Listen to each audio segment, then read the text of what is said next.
This week on Backpacker Get Out More TV, we head to the Badger State for a Wisconsin multi-sport adventure. Backpacking on the Ice Age Trail, mountain biking, and fly fishing in Chippewa Falls.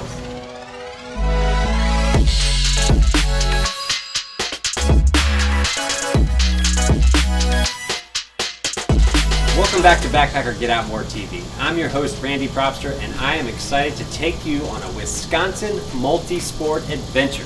Before we get too far though, please hit that like button, hit subscribe, and hit that bell for notifications so that you'll be informed every time we go live with a new episode of Backpacker Get Out More TV. Also, find the link in the description below that will allow you to sign up for this week's gear giveaway. Every week we give away a pile of gear. Great brands, Darn Tough, Jetboil, Mystery Ranch, Lakey, Oboz Footwear, Sawyer Products, Sea to Summit, Yellowstone Select Kentucky Bourbon, and Visit NC Smokies have all given us some great product to give to you, so please make sure you find that link and sign up right now. We're going to get you out to Wisconsin, an amazing state, so many abundant outdoor opportunities. But before we get there, we want to make sure that you know the invite is open. It's an open invitation for you to come join Steve and Jordan in their hometown of Haywood County, North Carolina. And who better to tell us about those abundant adventures along Route 215 than local adventure guide Steven Reinhold. So we're going to join Steven now so that you can get that invite to the great Smoky Mountain area of North Carolina.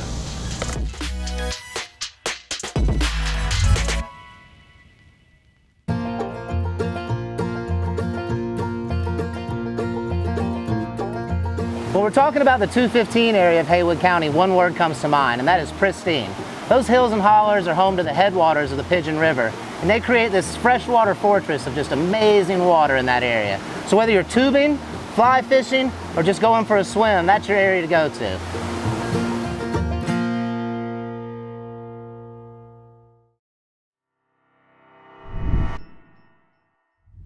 Abundant outdoor opportunities are just waiting for you in the Smokies area of North Carolina, and those abundant outdoor opportunities are also waiting for Steve and Jordan up in the great state of Wisconsin. A multi-sport adventure they had this week, and they kicked it all off at Yellowwood, an amazing gear shop that is the perfect place to get your adventure started. Let's check in with Steve and Jordan as they visit Sid Katz and her team at Yellowwood to learn more about that great shop and also learn about this week's forgotten feature, the way that you can turn your lid of a Mystery Ranch backpack into an awesome day pack.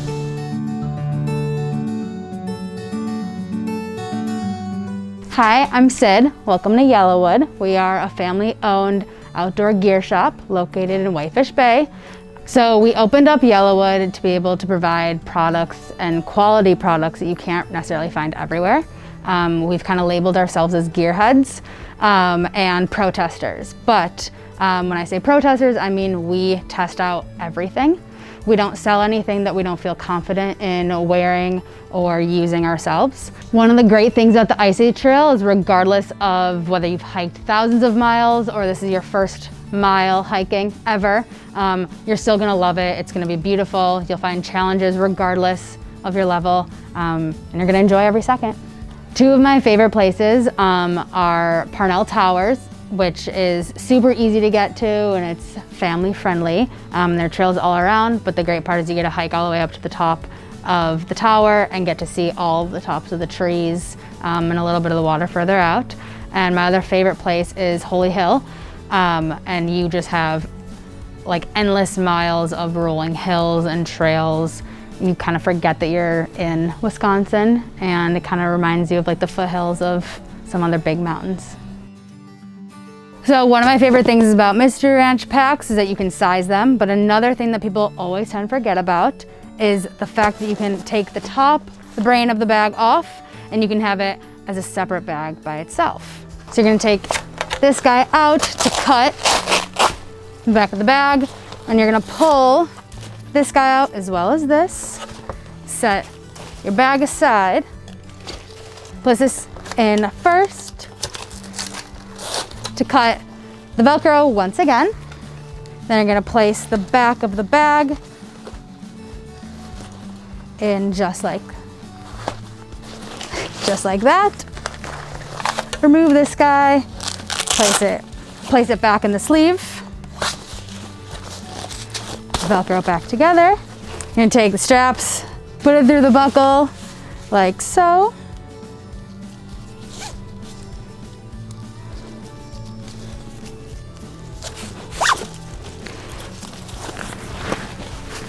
And then you get to wear it if you want to continue your hike, but you don't want to bring your whole big 65-liter pack.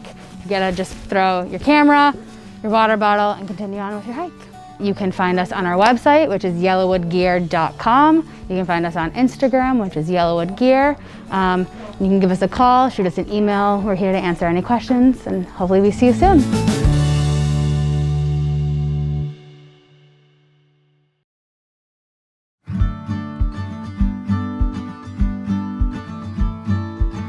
Mystery Ranch is on a mission to make the world's best backpacks for a wide variety of outdoor enthusiasts.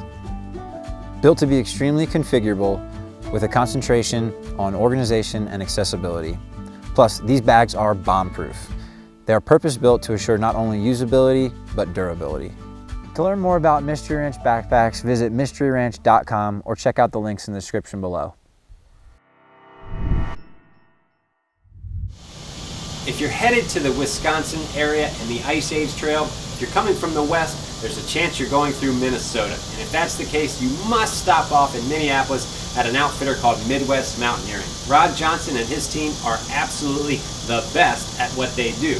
We've had a chance to stop in and talk with Rod, as well as his associate, Jack Mockman, who's going to give us this week's instant upgrade, talking about the 9 cushion options in a Darn Tough sock. Hi, I'm Rod Johnson, owner and founder of Midwest Mountaineering 50 years ago. We are located in the heart of Minneapolis, Minnesota. A little over 50 years ago, I joined the University of Minnesota Outdoor Club, and with them I started climbing, backpacking, and whitewater canoeing. Unfortunately, I only had $500 to my name, so to get the maximum amount of gear, I wrote in and got dealerships. Now this was 50 years ago. So it was easier to get dealerships then. And I was able to get my gear wholesale, and I was able to sell it to my friends from a pegboard in my kitchen. And now we have 65 employees. So this week I'm here with an instant upgrade for your foot comfort. Super easy thing to make your walking better is to buy a pair of socks. So Darn Tough makes a really bomber sock. They're thick, they're durable, and they're comfortable. But they come in a couple different weights. If you're a runner or you need a lighter weight sock for fast packing, you might want to go with a thinner running shoe sock such as this one. They're lighter, they still have a little bit of cushioning on the side, but they're not going to be that bulky, heavy thing that's going to overly insulate your feet when they get hot and start to swell. If you're a hiker, you might want to go with a thicker sock. The Darn Tough Hike Trek line still has that mapping with the cushier part on the bottom and the thinner part on top, but is going to give you longer lasting comfort and support throughout the day.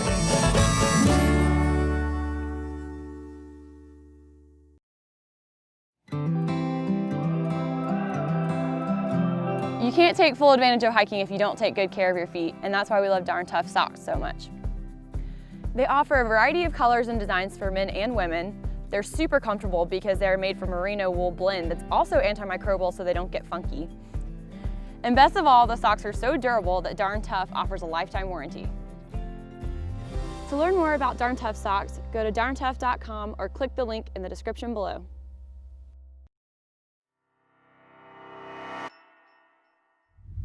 Nine cushioning options is just one of the many reasons that we believe Darn Tough is one of the best in the business when it comes to making socks. And we had a chance to learn more about their process by taking a tour of their mill, the Willy Wonka of sock factories if you ask me. A pretty spectacular place. Learned more about their family-owned business, their lifetime warranty, and their mission to create the next great sock. Let's learn more about it with this look at a brand inside.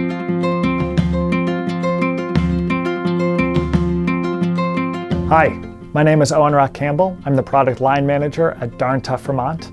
My trail name is Sir Owen Van Grizzle, the Duke of Beartown, AT class of 2017. And today we're going to talk about why Darn Tough Vermont's hiking socks are the best socks for you out on the trail.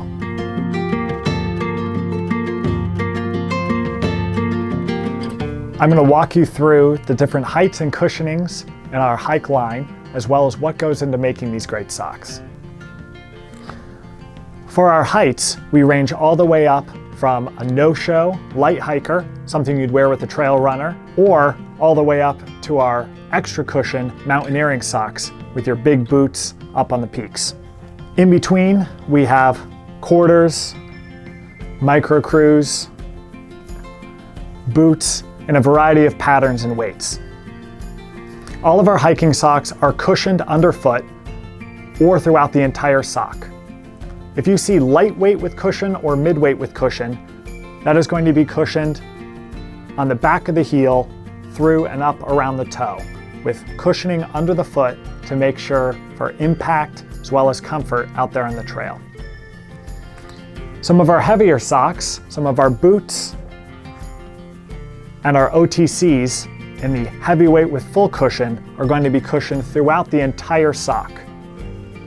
We employ hundreds of people here in Vermont to make your socks. On over 200 knitting machines, we start with 3 main ingredients: merino wool, nylon, and spandex, the perfect blend to make your ultimate hiking sock. Merino wool is going to offer all-day comfort by being moisture wicking, thermoregulating, antimicrobial, durable, and flame resistant. Our materials go through a rigorous inspection process before they even hit the knitting machines. Our inspectors look for everything from durability through the proper color.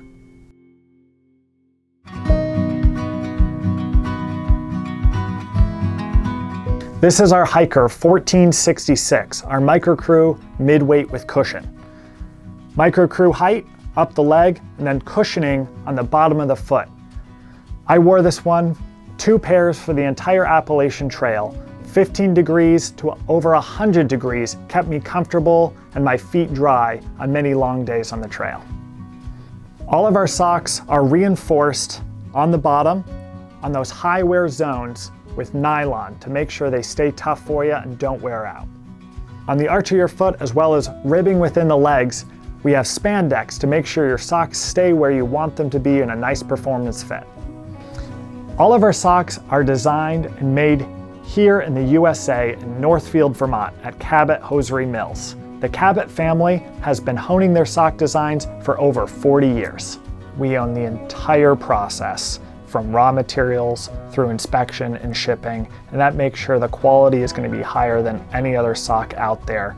We own that quality too, with 100% guarantee on comfort, durability, and fit. If you wear your socks out, we'll give you another pair free of charge. We are a family-owned company. We stand behind not only with our warranty and our lifetime guarantee, we stand behind our values by employing good people here in our local community. Our creed here at Darn Tough is summed up well by our CEO's slogan, "We have yet to produce our best sock." That means we're always striving to make something better than what we already have.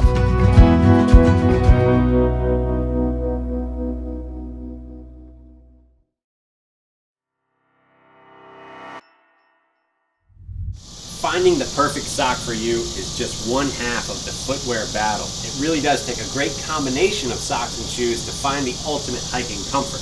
The other half of the battle can be found in the Oboz Arete. And we had a chance while we were at Midwest Mountaineering to talk to Jack Bachman and get a chance to see just the specs on that great set of boots. Hey, I'm Jack here at Midwest Mountaineering. And I'm just here to tell you a little bit about the Arete from Oboz, a new shoe this year. And these are just the specs. Arete, it comes in both a low and a mid, in both men's and women's, in BD Dry, the waterproof fabric, as well as an abrasion-resistant synthetic fabric. It's engineered with a 3-part chassis that actually has the shaft integrated into the sole of the shoe. So the shoes weigh in at about 12 to 13 ounces a pair, depending on the men's or women's sizing, and have an 8mm drop from the heel to the forefoot. They're engineered to have a size D width at the heel and a size C width at the toe box and fit a standard to regular volume shoe. Though I would recommend going into your local store and getting a fit. That way you can try on a variety of different sizes. Oboz Footwear. We plant a tree for every pair sold. 1 million and counting. That's a lot of f***ing trees.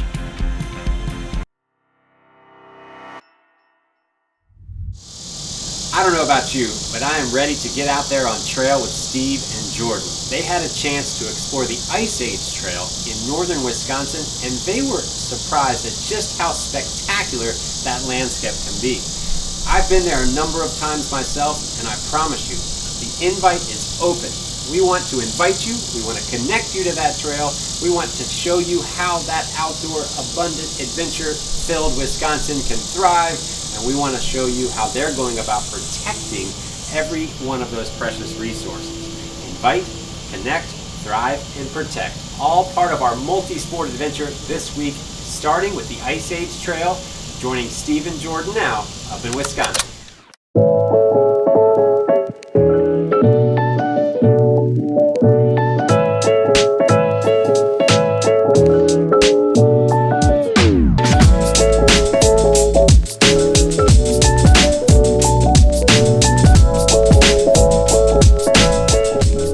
Heard the bugs here are really bad.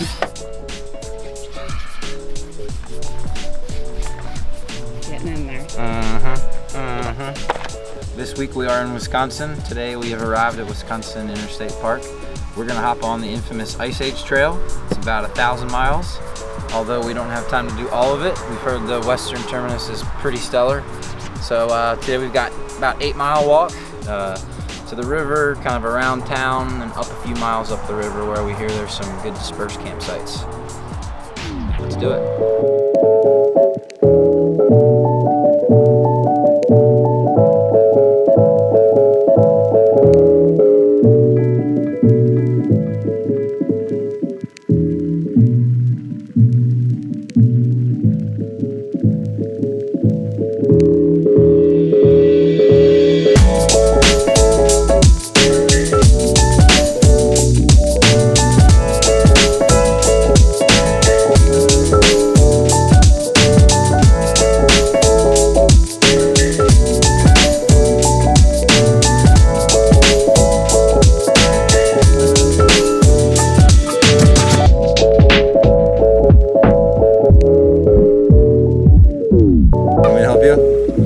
I'll help you. How's it going so far? Sweaty. Okay.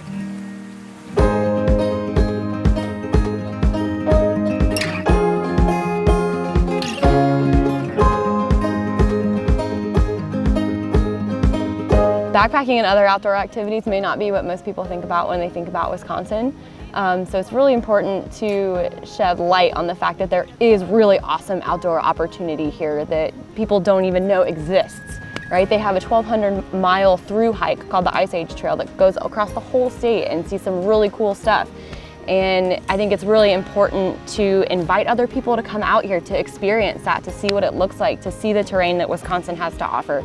You know, another thing is the connection that you feel as soon as you are hiking the same trails as someone that you meet, or just the connection of the outdoors in general is a really, really cool thing. So next time you and your friends are thinking about making a trip to do some outdoor activities, don't discount Wisconsin because it really is a hidden gem.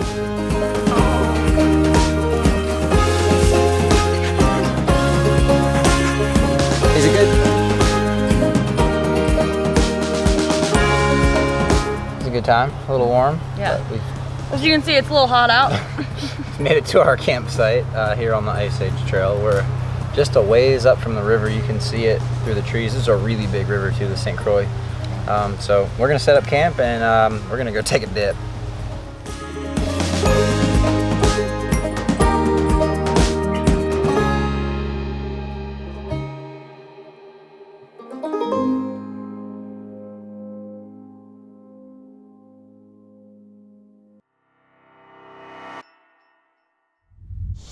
Whether you're exploring Wisconsin on the Ice Age Trail or you're in a trail in your own backyard, there are certain skills every backpacker should know that we see as essential. And knowing how to tie the perfect knot for the perfect scenario is one of those skills. And we bring it to you this week with skills every backpacker should know. Knot tying is a skill I think is really important to know before you get out in the backcountry. You can use just a regular overhand knot, but those things are really hard to untie. So pretty much once you've tied an overhand knot, you're gonna have to cut that away, and that's just, you know, a waste of money, waste of resources, waste of time, everything. So there's a lot of different knots out there that can help make your backcountry experience easier. For example, the fisherman knot. This is what we use to tie up our tarp.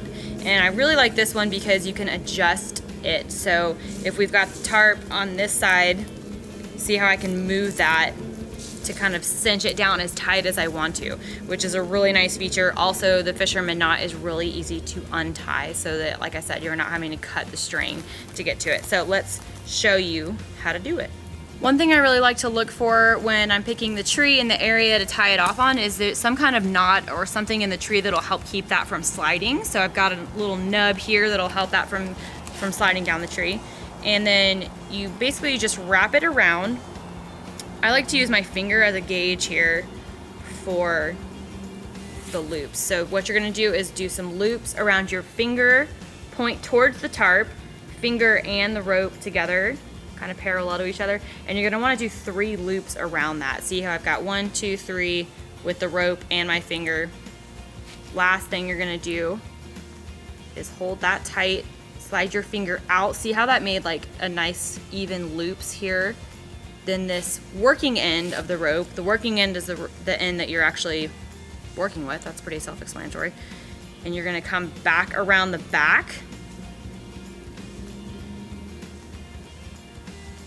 So through the back, through all the loops that you just made, and then you're gonna pull that tight.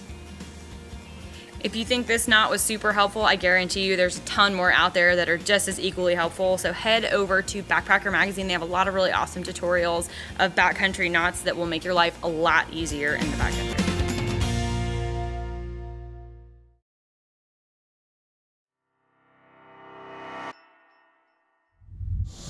One of my favorite things about exploring the great state of Wisconsin is the fact that they get 4 true seasons of adventure. From awesome summertime activities to bone-chillingly cool wintertime activities, there's a little bit of everything for everyone. The trick is staying comfortable along the way. And if you're spending the night outside, then that is going to be really dependent upon the perfect sleep system. We want to learn more about those camp comforts and how putting that sleep system together can make all the difference with this segment from Stephen Jordan Now. When I first started backpacking, one of my biggest concerns was sleeping in the backcountry. Sleeping in a tent, away from home, on the ground. I was very concerned that I wasn't gonna get any sleep or it was gonna be too cold. And another thing with that too is that people have so many opinions about your sleep setup, and I felt really overwhelmed by that. And one thing I love about Sea to Summit's products is that they have such a wide range of things that you can really figure out exactly what you prefer and what works best for you, because there's not really a right or wrong answer as long as you have the essentials. It's more so about what you prefer. So Sea to Summit has figured out that it's not just about your mat, it's not just about your pad, it's really this whole system of all of these puzzle pieces working together that will make you your most comfortable in the backcountry. So your first layer of defense here is your sleeping mat. You've got an air fill option or a self-inflatable option. The biggest thing with the sleeping mats, a lot of people think that it's just to keep you off of the sticks and the rocks, and it is. It definitely helps with comfort, but it's also to help keep you warm. So your body is insulated by the air that is inside of them so that you're not cold, because even though you may have a 15-degree bag, let's say, if you're sleeping on the ground, you are going to be cold if you don't have a sleeping mat. So that's super important for that. Next layer of defense is your sleeping bag. We've got an ultralight option here, and we've got a non-ultralight option. So really cool features on both. Again, it's just kind of testing it out and figuring out which one you prefer. Your bag, I think a lot of people get really stuck on the degree that your bag is, right? You'll walk into a store and you say, I'm going on this trip. The weather is gonna get down to 15 degrees, so I know I need a 15-degree bag. But here's the cool thing that Sea to Summit has figured out also. They have these bag liners. Because that's all fine and great that you might be going to a 15-degree weather area for a trip, but how often are you going to be doing that? So do you really need to spend the money on a 15-degree bag when that's not what you're doing most of the time? So what you can do is add this liner, and it's basically you just slip it on over your legs like this. It's like a big old sheet. It's all twisted. And then you just slide that inside your bag. And not only does this add an extra layer of warmth, but it also has antimicrobial properties. It pulls your sweat away from you so that you don't wake up feeling really clammy. That's another really cool feature about this. It also helps protect your bag. So again, the biggest thing is just keeping in mind if you're in the market for a new sleep setup, that it's not just about one of these features. It really is all of these things complementing together to kind of make you your most comfortable in the backcountry.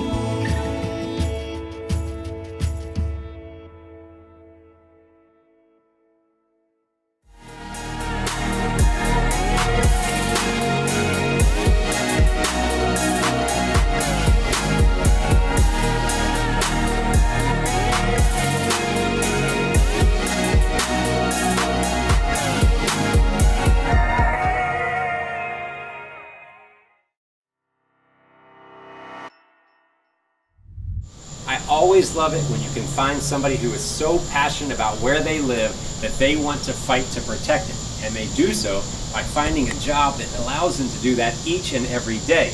We found 2 women from Wisconsin who were doing just that and had a chance to sit down with Sarah Meany, Secretary Designee from the Department of Tourism, and Mary Monroe Brown, the Director of the Office of Outdoor Recreation, to learn more about their battle to keep the great state of Wisconsin abundant with outdoor adventure. So we were so excited to be able to explore the beautiful state of Wisconsin during this entire episode. And we couldn't not check in with the Department of Tourism, check in with a couple of folks that know the state inside and out, but also advocate for the great recreational opportunities that exist there. So I want to welcome in to this week's conversation both Mary Monroe Brown, who is the Director of the Office of Outdoor Recreation, as well as Sarah Meany, Secretary Designee, as they say, right, of the Wisconsin Department of Tourism. So ladies, thank you so much for joining me, and thank you for allowing us to explore your great state and learn more about what you do to protect it and enhance those outdoor adventure opportunities. So thanks for being here. Thanks, Randy. Thank you. Yeah, we're so happy to be here. Thanks so much for the opportunity to talk about Wisconsin. It's a beautiful place. It's a hidden gem, right? In a lot of ways, it flies under the radar. You start talking to folks about beautiful places to get out and explore with great recreational opportunities. And maybe it's not a top of the list, but it should be, and when you win, right? I mean, I've had a chance to get up there myself multiple times. That you have one of the 11 national scenic trails runs all the way through your state. So as a backpacker, this is a destination that absolutely has to be on your radar. It must be. And I know you guys are doing things to help not only promote but protect those places and make them, more beneficial to visitors like myself, but also for locals to be able to benefit from having those great resources. And that really speaks to why the Office of Recreation was created. And it was created not that long ago. Am I right? I mean, this is a fairly new office. Yes, absolutely. So first of all, Randy, you're right in that it is a hidden gem, but we hope for not much longer. We're full of hidden gems all throughout the state, but I think Wisconsin is really experiencing an outdoor recreation renaissance. It's been a part of our way of life for as long as anyone, has lived in the beautiful state of Wisconsin. But it being, under the radar has a lot more to do with where has the focus been. So what we've seen, not just through some of these challenging times that we're all going through, but also in years past, outdoor recreation has been a key top driver of visitation to the state of Wisconsin. So for those people who know Wisconsin, Wisconsin is one of the best destinations in the Midwest, certainly for outdoor recreation, but one really top destination in the nation for a lot of reasons, and that's 4 seasons of really fantastic outdoor recreation. I love it. And Mary, to bring you into the conversation as the director of this office, you're kind of, guiding that path, that leadership role that really gets to decide in so many ways how this is going to work, right? what are the goals and then how do we achieve them? And I'm curious, just some of your insights. How does that process work from your position? How do you be as effective as you can be to bring all of this impact on recreation in Wisconsin to life? Sure. Thanks, Randy. Thanks for spotlighting Wisconsin. We are so grateful for the opportunity to shine a light on the amenities in our state, which are abundant. And so in forming the office, we're really looking to align our stakeholders and our partners to collaborate efforts around the 4 tenets of our office, which are to invite, connect, thrive, and protect. And so we're really trying to focus our efforts around, one, inviting residents and businesses and workforce talent to live and work in Wisconsin so that they too can experience Wisconsin's natural places and all the outdoor recreation offerings that we're talking about. And that helps stimulate the economic development that Sarah was speaking to. And then we want to connect people to Wisconsin's natural places and outdoor recreation through access and education with a focus on inclusion. And we believe people thrive when active lifestyles and outdoor recreation are promoted to create healthy individuals and communities and to provide additional economic impact in that health sector. And we're seeing that all over the United States, but definitely in Wisconsin as people are really seeking the wide open spaces and opportunities to get outside. And then again, all of these things, we believe that all the invaluable assets that we encourage this sense of personal stewardship and connection to healthy lands and waters. So, Sarah, I would say this, with that in mind, that invite, connect, thrive, protect. You've got the pillars in place. Obviously, there's an economic impact that is going to play a role in all of this, but there's also impacting the quality of Wisconsinites lives, right? So the question to you would be, what from your position, what's an outcome of this office and the goals that it has in front of it and the ability to achieve them? What to you is like, that is my success. That's what I'm going to say. If we get that outcome, we've done what we needed to do. Well, ultimately, let's start with where you began, Randy, and take us from Wisconsin, an incredible hidden gem or flying under the radar or best kept secret or whatever phrase you want to use for underrated, and become well-known and appreciated for the incredible diverse natural resources and beautiful outdoor recreation that we do offer. So really, it's about changing it from low awareness to high awareness, high utilization, but also high sustainability in our work to make sure that we really protect and take care of the lands that make our way of life really fantastic. So really, in the scheme of things, if you're outdoorsy or even outside-ish, which I like to use for people who don't necessarily want to go super far away, it's all there for everybody at every skill level. So whether you're starting to be a backpacker or you really want to get way out in the backwoods, Wisconsin's an incredible spot for that. So that's my goal, is to go from little known to best known gem. I love it. And really, Mary, when we hear Sarah say all of that stuff, it covers 2 bases. It says, here's the outcome that I'm looking for, and here's what makes Wisconsin so special. And I love that you're able to can be passionate about the fact that those 2 coexist and they are required, to make this whole process come to be. So I love that. And I'll kind of put that same combination of questions to you, Mary, as your director role, in the process. Is there an outcome that to you that just says, I did it? And then also, I would just love to hear your insights. Tell our audience, those that do not, have the insights because of the underrated, aspect of Wisconsin. What makes Wisconsin as incredible to you as we just heard Sarah explain that it is to her? Right. So, this all comes together because of a team effort. And, one of the beauties, like Sarah, I was born and raised in Wisconsin. And one of the beauties of Wisconsinites is their humble approach to making things happen and really coming together to work as a team. And so we'll be working with the Department of Tourism as we do now and facilitate partners across all categories to help raise awareness of what's here, what you can do and see in Wisconsin, but also uplift the businesses and the people that live and work here. So that's an outcome that we're striving toward and already seeing some results around that. Like Sarah said, there's so many opportunities to get outside in Wisconsin, and the Four Seasons opportunities is also unique. But Wisconsinites love their state and they're eager to share it with others. And it's a really wonderful feeling when you're out on the trails or you're getting out on an ATV or on the water. You feel welcome when you're in Wisconsin. People say hi on the trail. They say hello from the boat. They give you a nod from a bike seat. It's a kind of a non-judgmental way to kind of get into a sport too. Your skill level shouldn't prevent you from being able to enjoy all the opportunities that exist in the state. So ladies, last question to you, just from a personal perspective. I love that you're both born and raised in Wisconsin. You both are giving back to the state that influenced you, that really helped define who you are as people, I'm quite certain. So I've got to know, we can fish, we can boat, we can bike, we can hike. There's all sorts of so many incredible adventures to choose from. What's your perfect Saturday? Just as if you're going to get out there and say, you know what, I'm going to take in all Wisconsin has to offer and I'm going to do it today. What's your day look like? Not it. Mary, you're first.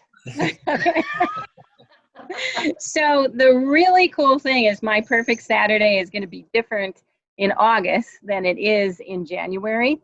And those perfect Saturdays have opportunities depending on the season. And that's just so cool to me.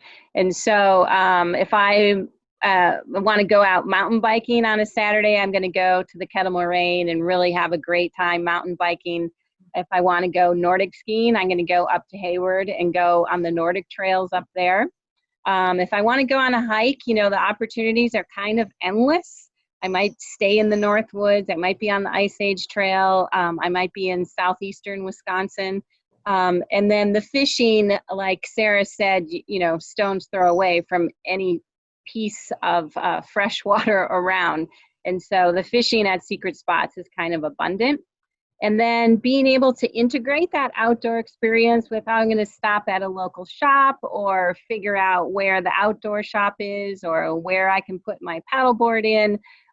There's always something useful and notable that comes along to make the trip memorable. And so it's an abundant state with the Four Seasons. So the perfect Saturday is really perfect all year. I love the seasonality aspect of that for sure. People ask me all the time, having had a chance to travel the country as much as I have over the years with Backpacker, and I say, well, I'm seasonally spoiled, right? And you guys are seasonally spoiled 4 seasons of the year.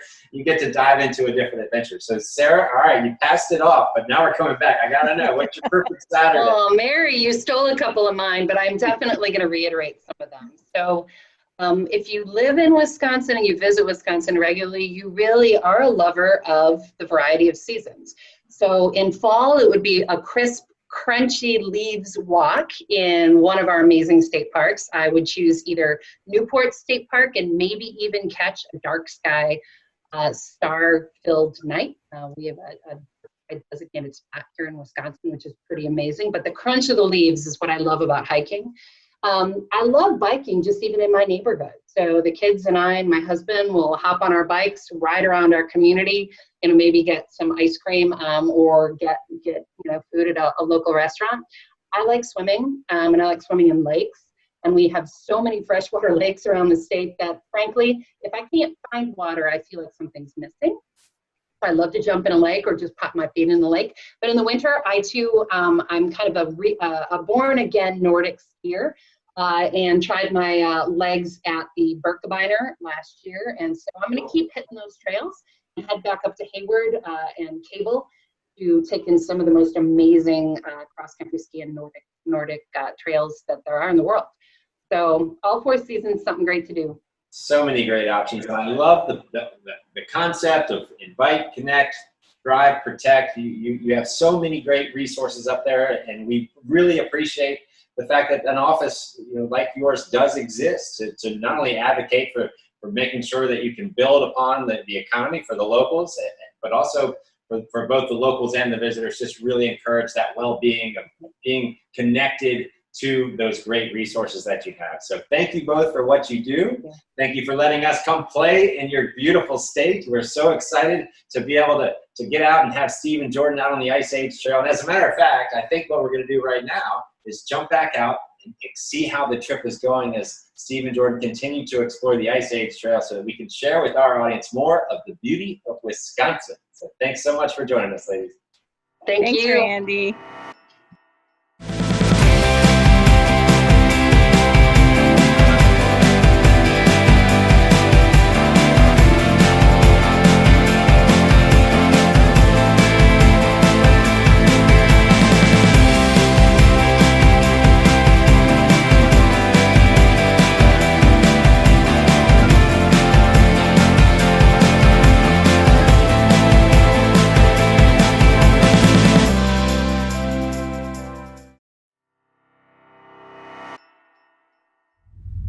Waking up in a downpour under a well-pitched tarp, all part of the adventure that we found in Wisconsin. Let's join Steve and Jordan now and see more of their Ice Age Trail backpacking adventure.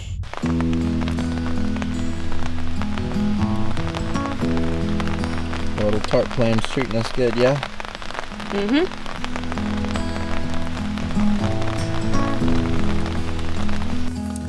Everybody at home? This is how I wake up every morning.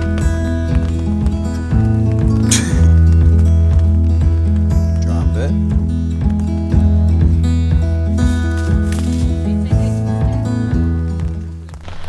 All right, we slept really well last night. The tarp did great. It's been pretty much torrentially downpouring for the past few hours. So it's about 7 a.m. Gonna go get some water and make some coffee and get out of here.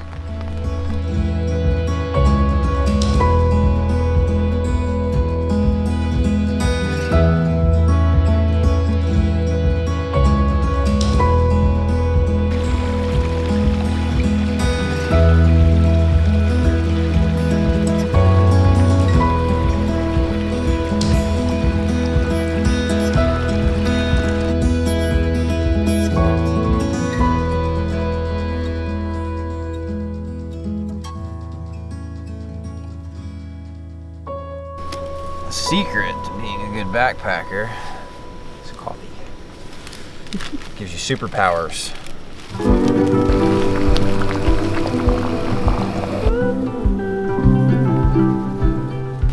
All right, I'll check this out. We've got the Jetboil coffee press, and this is probably not what I'm supposed to use it for, but I'm gonna stir it with this. Time for some goodness.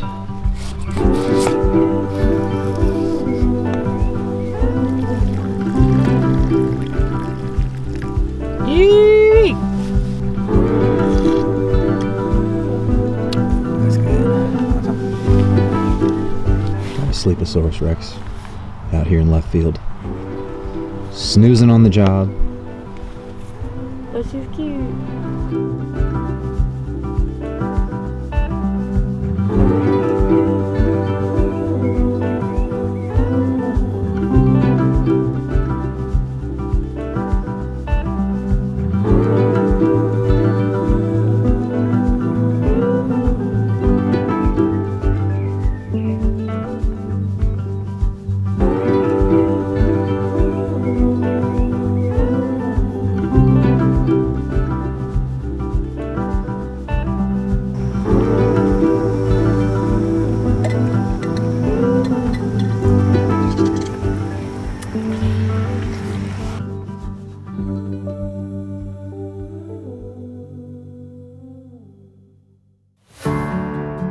So for this week's What's Cooking, we are making Thai peanut noodles with chicken. I got this recipe off of Backpacker Magazine's website. They have a ton of different recipe options for camping that are really awesome. So basically the ingredients that you're gonna need, I chose to go fresh with the onions, broccoli, and peppers. Those are already cut up. We're adding chicken into ours. Obviously you don't have to do that, but again, we pre-cooked the chicken at the car with the Jetboil Genesis before we got out here. You're also gonna want some lime juice, some sriracha, again just using smaller bottles to kind of make the big bottles more backpacker friendly. Variety of seasonings, a couple of ramen noodle packets. It doesn't matter what flavor because you're not going to be using the seasonings for these. And then the sauce is going to be a peanut butter and soy sauce blend. And then I also like to put fresh cashews on top of mine, but that's optional. Let's go. So the first thing I'm going to do is cook the ramen noodles. Again, we're using the Jetboil Mini-Mo for this process. One thing that's really important to keep in mind when you're doing this is that you want to actually light the fuel with nothing on top of it, and then you want to never ever attach your pot when it's empty. So you always have to have some kind of liquid in here, and you always want to light this before you attach the pot to it.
Wisconsin can have some beautiful summer days and some chilly winter nights, which is why a recipe like a hot toddy is just what we needed in this edition of Trail Mixology.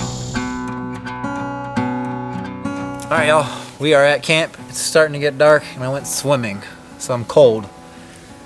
Normally whiskey will warm me up just on its own, but I'm gonna make a hot toddy tonight and warm myself up from within. So let me show you how it's done. I mean, it's a pretty simple drink, but what I'm doing is I'm putting my honey in first, then my lemon, a little splash of it. You can add a little bit more after the fact if it's, you know, not lemony enough or not sweet enough. But then we're gonna put our 2 ounces, or if your name's Steve, a little bit more, bourbon in here. That looked like a little bit more. And then you're just gonna add hot water. I like to let that steep for just a little bit, and then I'll mix them all around and get to sipping.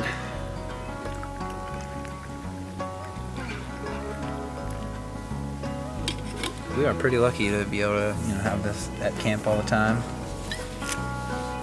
Can you believe that back in the day when they banned alcohol, you could still get a prescription for Yellowstone?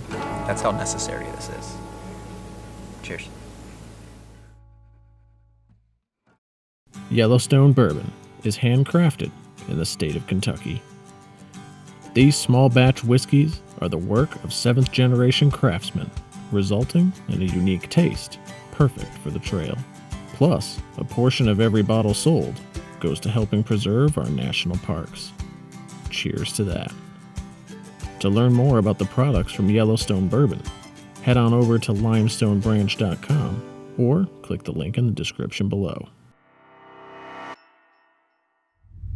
On your way up to the Ice Age Trail, if you're coming from the east, you want to drive through the Upper Peninsula, while you're passing through Michigan, stop off at Moose Jaw. Definitely another gateway to adventure.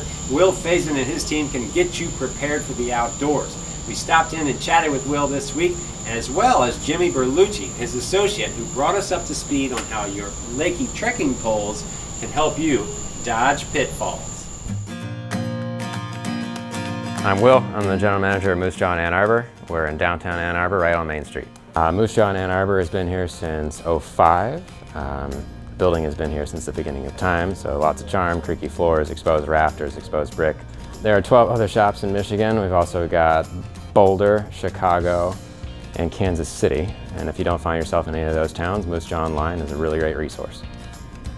We call it the Moose Jaw Madness. It's usually quite a bit more goofy, a little more quirky. Still like to know what we're talking about, value that a lot. Best customer service on the planet to couple with that, but we'll try to throw you off a little bit, have a little bit of fun. We carry just about anything you can possibly think of for any sort of outdoor recreational activity. largely geared towards climbing, hiking, backpacking, kayaking, and most recently mountain biking. And if we don't actually have it in stock, we can get whatever product you can possibly think of, mostly for free for you to come take a look at. Hey, my name is Jimmy. I'm at Moose Jaw in Ann Arbor, Michigan, and I'm here to talk about dodging pitfalls of trekking poles getting stuck. The number one rule when using trekking poles, always want to peak before you plant.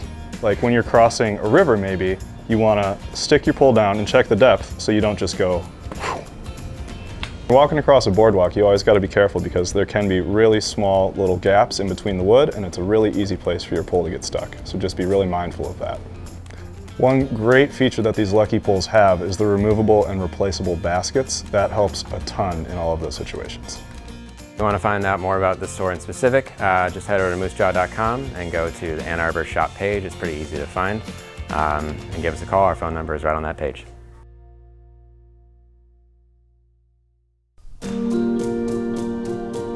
Lucky trekking poles are a great addition to your pack to help with extra stability and help take the pressure off your knees and ankles. Lucky trekking poles come in a variety of lightweight materials and styles. The innovative handles are super comfortable, and they offer a unique adjustable strap system. Plus, they break down really easily to store in your pack when you're not using them. To learn more about the products from Lucky, head on over to lucky.com or click the link in the description below. While we were at Moose Jaw, we had a chance to talk to Alyssa Waters, appropriate name for somebody who's going to bring us a closer look at the Sawyer Squeeze water filtration system. Hey, I'm Alyssa over at Moose Jaw, and today we're going to take a closer look at the Sawyer Squeeze. The cool thing about the original Squeeze versus the Mini or the Micro is that this one's going to have the fastest flow rate with only an ounce more weight than the Mini. And arguably the best part about this filter is that it screws right on top of a plastic water bottle. So as soon as you fill up your pack with cooking water for snacks by your campfire, then you can fill up this water bottle and just drink out of this as you're drinking water. So once you're done with your drinking water for the day, you can turn this into a gravity filtration system where you hang your dirty water up top and your clean water drips down below. I like to use the Sawyer filters because they're small and compact, and I can pop this in the belt of my backpack and carry it with me instead of having a larger filter.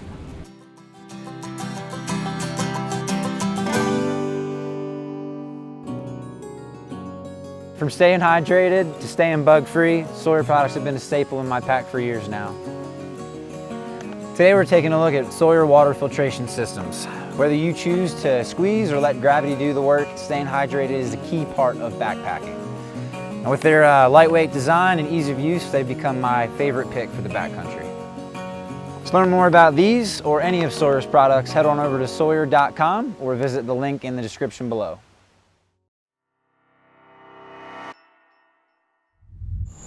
With the abundant adventure opportunities that exist in Wisconsin, there's no way we were leaving the Ice Age Trail without stopping off for some more fun. A stop into Chippewa Falls and the Hickory Ridge area, where we met up with the folks from Wheel and Sprocket, a team of outdoor adventure enthusiasts that know all things mountain biking. Combine them with the awesome Trek mountain bikes that Steve and Jordan were able to experience out on trail, and you know that mountain biking adventure was going to be unforgettable. Not only the mountain biking, but add St. Croix rods and a day of fly fishing in the mix, and you've got the ultimate Wisconsin multi-sport adventure. Let's learn all about it now as we return to Steve and Jordan out there on trail.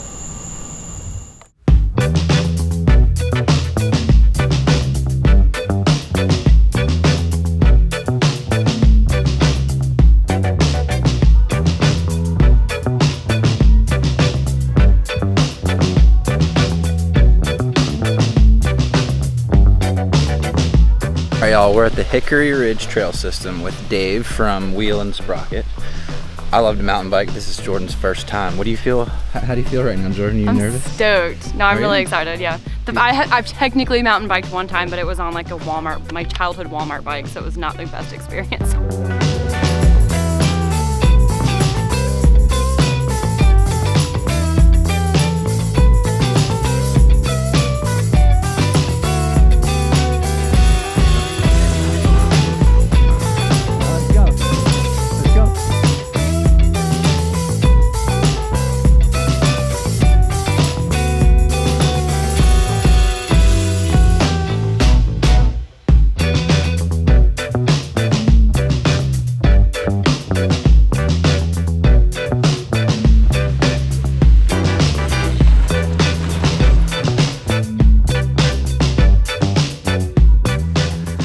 I'm Dave with Wheel and Sprocket. Just got done riding with Jordan and Steve at Hickory Ridge Trails near Chippewa Falls.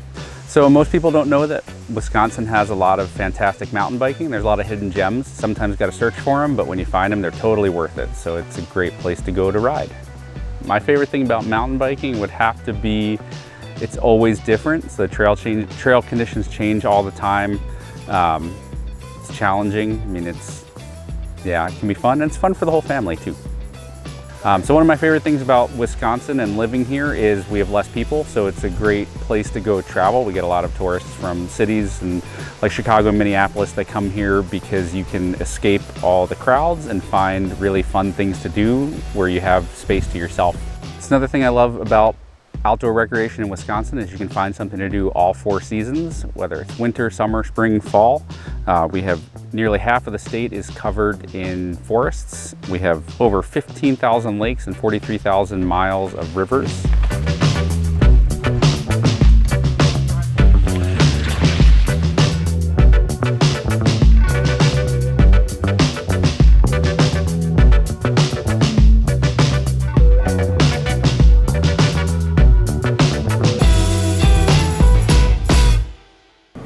Just got done biking the Hickory Ridge mountain bike trails in Chippewa Falls. Honestly, I had no idea that Wisconsin even had mountain biking options. Yeah. They've actually got that in that area alone over 15 miles of single track use, which can be used for hiking, biking, and skiing in the winter too, which being from the South, that's not something that ever really happens. These kind of like 3-4 season trail options. So that's super cool too. What did you think about the day? It was awesome. We got to try out some really awesome trek bikes. Yeah. I'm not what I used to be, I guess. Might have went over the bars once. But we got to rip around. It was fast, flowy. It kind of reminded me of Solly back home. But it was great. After we got done mountain biking, we got to go fishing with some St. Croix rods, which is Steve's alley here. What did you think about that? It's awesome. Always a pleasure to have a St. Croix rod in my hand. Always a pleasure to be fishing. It was really neat to try out their new 3-piece rods. They're collapsible, which is great if you're a backpacker. You can stuff in your side sleeve, or if you just have a ton of stuff in your vehicle and you need more space. So we really appreciated that, and it was really cool to try some new gear out from them as well. Yeah, I think it's really cool to have options for being able to get out further into the backcountry and still be able to do something that you love too. I think that's super cool. Back in the day, there's only 2-piece rods, and it'd stick way above your pack, and you'd always catch a low limb and get sent backwards. Yeah. So thank Options. you. Yeah. As you can see, Wisconsin is abundant with outdoor adventure. We couldn't just backpack. We had to do some mountain biking and fly fishing as well this week because there's just so many great outdoor adventures waiting for you in Wisconsin. We're so happy that you joined us, and we hope you'll come back and join us next week when we move over to the South Dakota Black Hills for yet another adventure. Before you go, find the link in the description below, sign up for the gear giveaway, share this video, like this video. We want to inform and inspire. Leave us some comments in the comments section below and tell us where you'd like to see us go, what gear you'd like to learn about, and we look forward to sharing that with you on a future episode.